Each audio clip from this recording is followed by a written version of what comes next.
ఇక్కడ విచ్చేసిన మీడియా మిత్రులందరికీ హృదయపూర్వక నమస్కారం తెలియజేస్తూ,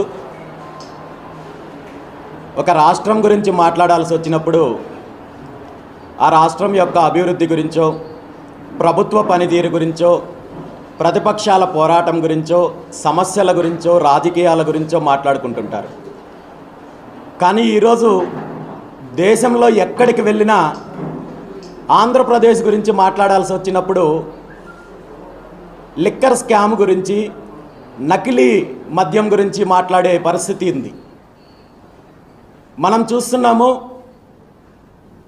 గత ప్రభుత్వ హయాంలో కావచ్చు, ఇప్పుడున్న చంద్రబాబు నాయుడు గారి ప్రభుత్వం కావచ్చు, గతంలో లిక్కర్ మీద వేల కోట్ల రూపాయలు స్కామ్ జరిగితే ఈరోజు చంద్రబాబు నాయుడు గారి ప్రభుత్వం అధికారంలోకి వచ్చిన తర్వాత నకిలీ మద్యం ద్వారా ఈరోజు రాష్ట్ర ప్రజల జీవితాలతో ఆడుకునే పరిస్థితి వచ్చింది.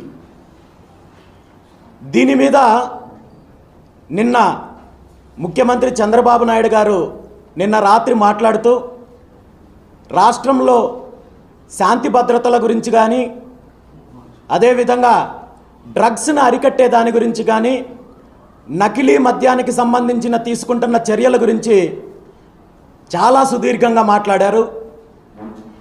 చంద్రబాబు నాయుడు గారి ప్రకటన చూసిన తర్వాత ఈ రాష్ట్ర ప్రజలు నవ్వుకుంటున్నారు. ఎందుకంటే ఈరోజు ప్రభుత్వంలో జరుగుతున్న అన్ని అంశాలు ప్రజలు క్షుణ్ణంగా పరిశీలిస్తున్నారు.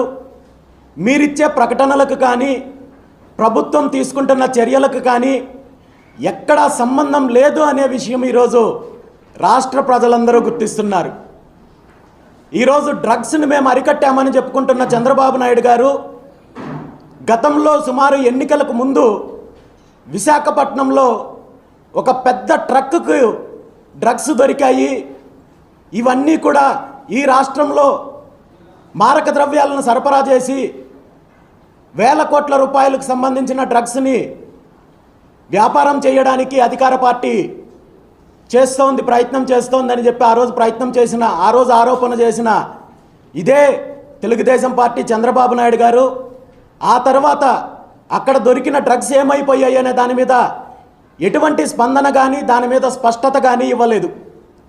ఈరోజు రాష్ట్రంలో ఎక్కడ చూసినా గంజాయి కానీ, మిగిలిన మారక ద్రవ్యాలు కానీ విచ్చలవిడిగా యథేచ్ఛగా దొరుకుతున్నాయి. చిన్న చిన్న షాపుల్లో ఆయుర్వేదిక్ చాక్లెట్ల పేరుతో ఈరోజు